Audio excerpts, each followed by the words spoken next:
welcome to another edition of the Nightly News. I'm Chris Lee here with LPNN, bringing you all the news that is news, and none of the news that isn't, most of the time. If my voice is a little echoey, we're still working on putting sound in the news studio, so please bear with us. Tonight's episode is brought to you by H&R Block, right here in Page, Arizona at 608 Elm Street. Don't forget to support those companies that support us, because it helps us get you the news in real time. As we speak, Teresa, aka Lois, is at City Hall, where the Planning and Zoning Commission is having a meeting right now. They're discussing the topics that were tabled last week, which is the special use permits for VRBOs here in Page, specifically the apartment complex on Grandview. So if you'd like, you can tune over to that, or you can watch it after it's done on the rebroadcast. Excuse me. We have a few things for you here tonight. We have from the Navajo Times, delegates don't back up requests for police services with money.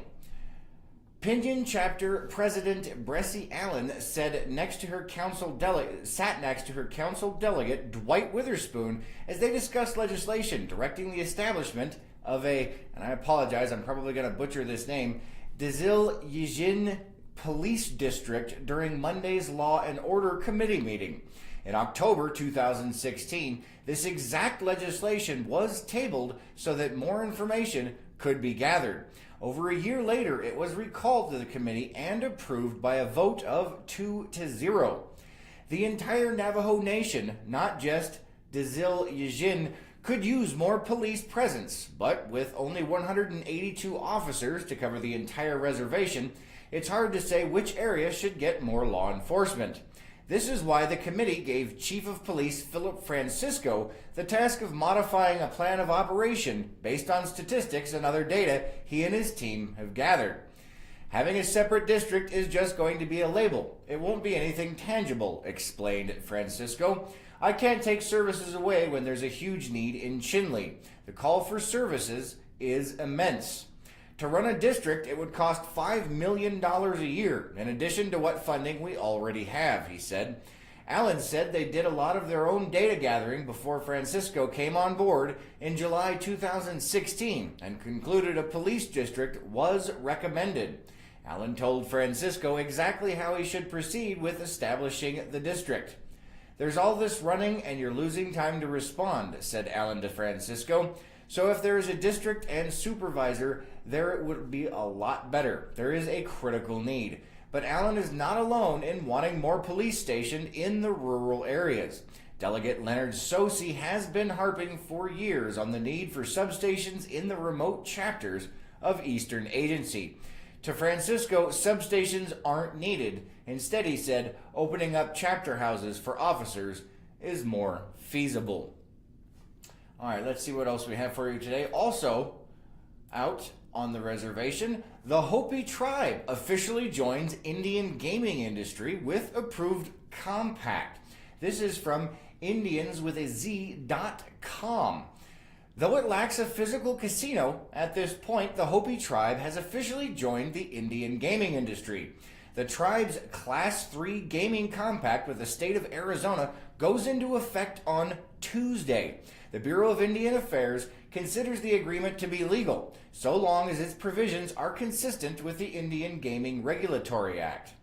The Secretary took no action on the compact between the Hopi Tribe of Arizona and the state of Arizona within 45 days of its submission.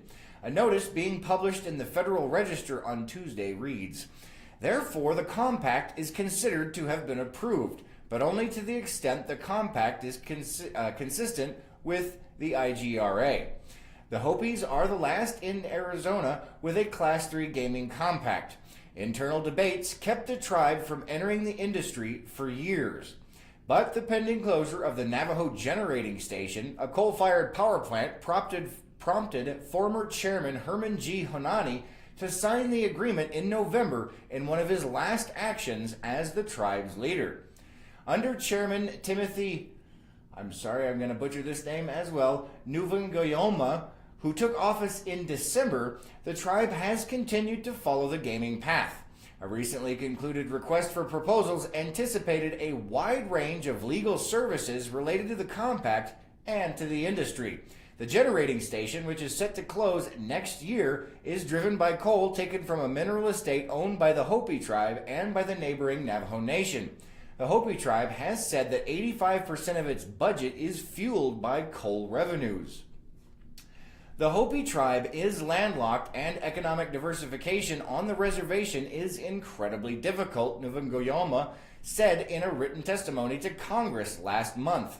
We lack clean water, reliable electricity, and access to reliable and fast internet. These are unthinkable conditions in a country this prosperous, but it is our reality, he said. So if you haven't been following our news, there is still a small possibility that there are some companies looking into purchasing the Navajo generating station. We are looking into more information on that, and when we do get it, we will be sharing it with you. So a lot of people were asking, what is a Class 3 gaming license? We went ahead and pulled that up for you here. A Class 3 casino is regulated by both the Arizona Department of Gaming and the Tribal Gaming Authority of the tribe that owns the casino, and requires the tribe operating the casino to enter into a valid tribal state gaming compact with the state before it may operate the casino. Class 3 casinos include full Las Vegas-style gaming such as slot machines, house-banked poker, and blackjack, except Class 3 casinos may not offer casino games that are not authorized by state law or specifically allowed in the compact. The games of roulette, craps, and baccarat are not allowed in Arizona. Excuse me. So that is what's going on the reservation. Let's see, we have some other things going on in Arizona here. Guard infantry soldiers from Arizona are going to be going to Afghanistan. This is from the AP. The Arizona National Guard is scheduled to send hundreds of infantry soldiers to Afghanistan this summer. The Daily Courier has reported that 100 soldiers with a Prescott-based company of Arizona's 1st Battalion of the 158th Infantry Regiment on Sunday participated in a pre-deployment parade hosted by Prescott Valley. The newspaper reported that soldiers from the company will be among 400 soldiers who will deploy to Afghanistan for at least a year and serve as a security force. Captain Aaron Thacker, an Arizona National Guard spokesman, said operational security reasons allowed him to say only that the infantry deployment this summer will involve a battalion-sized element. The 1st Battalion previously served in Afghanistan during a 2007 through 2008 deployment. There's some Arizona news. Moving on to something a little lighter for Arizona. Yum Brands Incorporated Pizza Hut chain is expanding a beer delivery test to nearly 100 restaurants in Arizona and California this month as industry leaders vie for market share in the face of sluggish growth. You heard that right. Pizza Hut is testing delivering beer. Operators are seeking creative ways to boost sales as restaurant traffic growth has been weak to flat for several years due to competition ranging from grocery stores that sell prepared food to a proliferation of meal kit companies. Pizza Hut started its beer delivery project in downtown Phoenix in December as part of a larger push to set the chain apart from rivals like Domino's. Domino's does not deliver alcohol, but it recently added 150,000 new delivery hotspots at U.S. parks, beaches, and other destinations that do not have traditional addresses in a bid to find new business. The enlarged Pizza Hut test will include Arizona cities such as Tucson, Prescott, and Winslow. California cities include Los Angeles, Bakersfield, Sacramento, and Santa Barbara.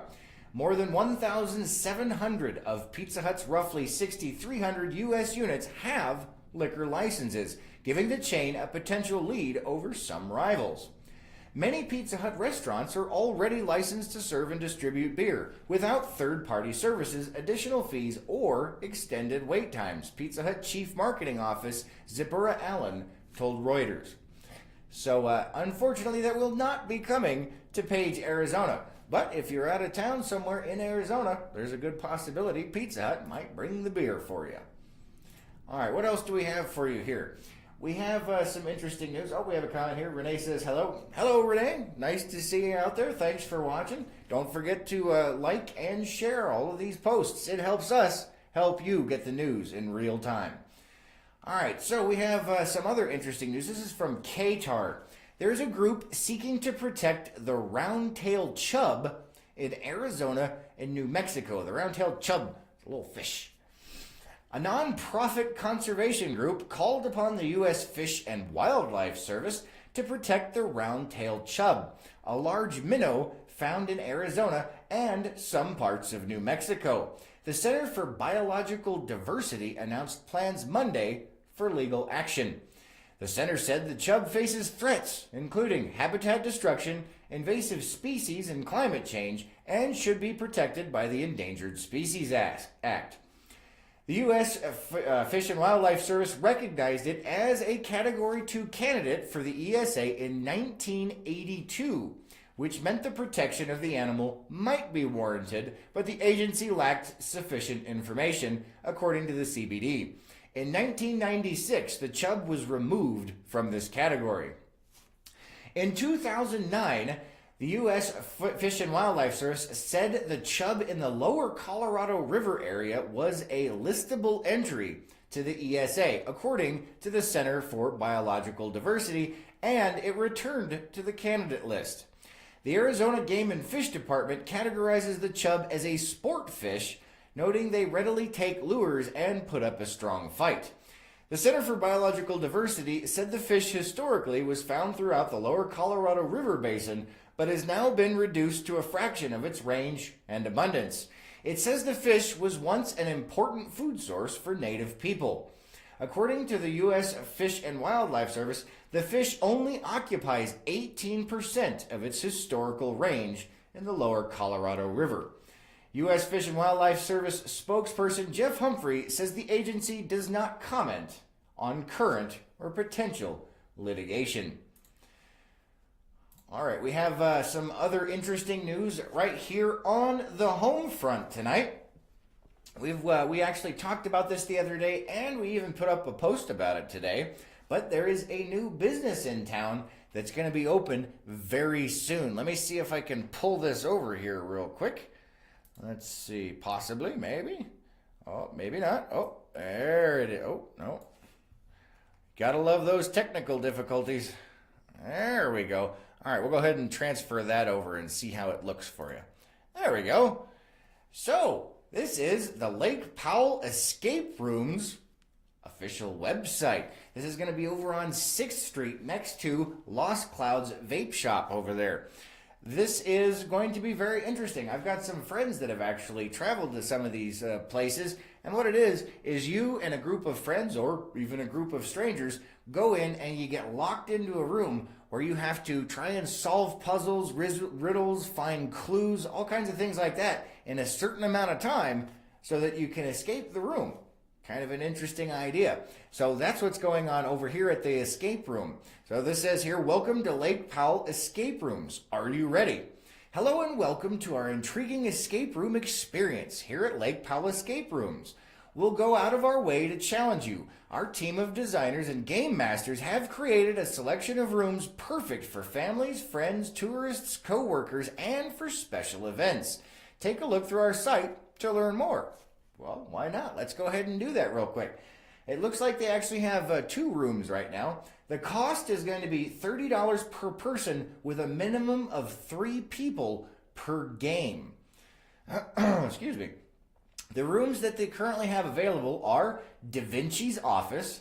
I'll go ahead and read this to you here. It says, Leonardo da Vinci was one of the greatest minds the world has ever known. He invented, painted, sculpted, and did so many things that we are still trying to figure out. We can't do it alone. Many have tried and failed. Time and again, Leonardo's riddles baffle us. You and your friends have been granted a rare private viewing of Leonardo's own private quarters. Now it's up to you. You've got an hour. Can you do what many before you have tried and failed time after time? So that's one of the rooms they have. The other one is The Hangover here. Fabulous Las Vegas. All right, so I'll let you guys go ahead and check that out. This is at LakePowellEscapeRooms.com. So their opening hours, it says here, Wednesday through Sunday from 11 a.m. to 8 p.m. Reservations are required. Monday and Tuesday, they are closed unless you have a special event. So that's a neat new business in town. Let's make sure we check it out when they open up. All right, let's see what else we have for you. Oh, yes, Gunfighter Canyon.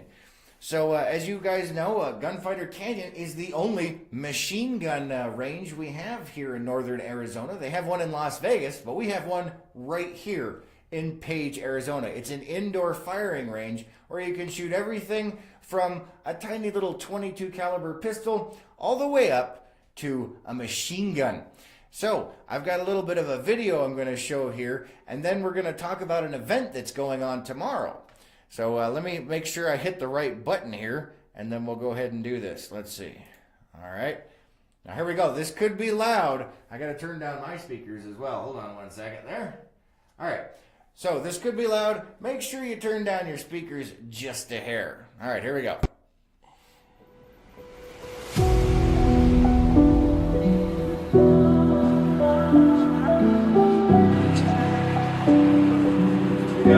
So the Vector isn't full auto. Which one's the full auto? I tried that. These three. Chris Vector's not.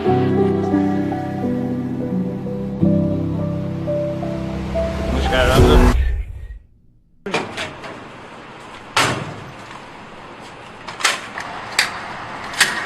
Just what do we do?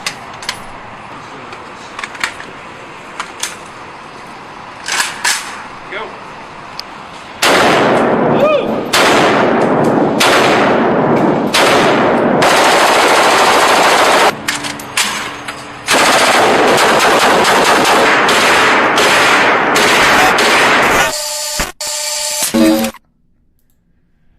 All right.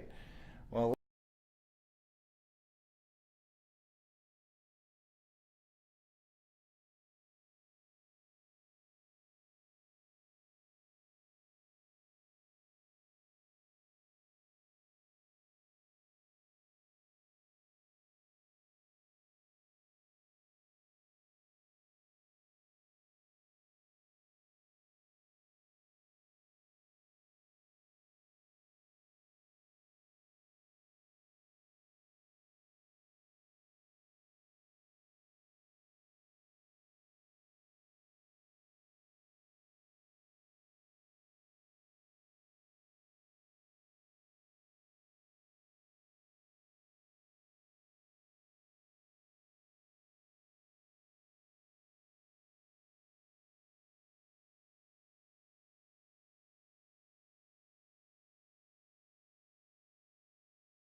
All right, apparently I muted the wrong thing.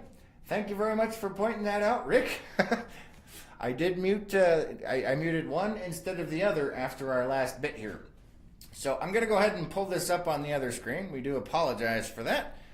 There we go. Now you can see what I was yakking about here.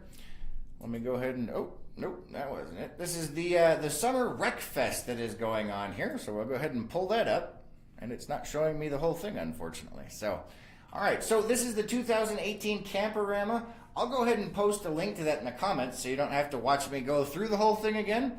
But yeah, this is really cool. It's for K through 5 kids that are going out. They have let's see here.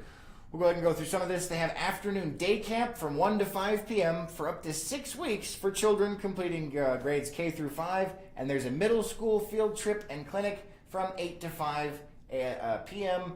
Like I said, we'll go ahead and post the link up. We went ahead and wasted some of your time there with the mute button. I do apologize for that. We're in the new studio and it's hard to see way over in the small corner. My fault. All right, so let's go ahead and move on to the weather here. Let's see if I can find it. Give me just a second.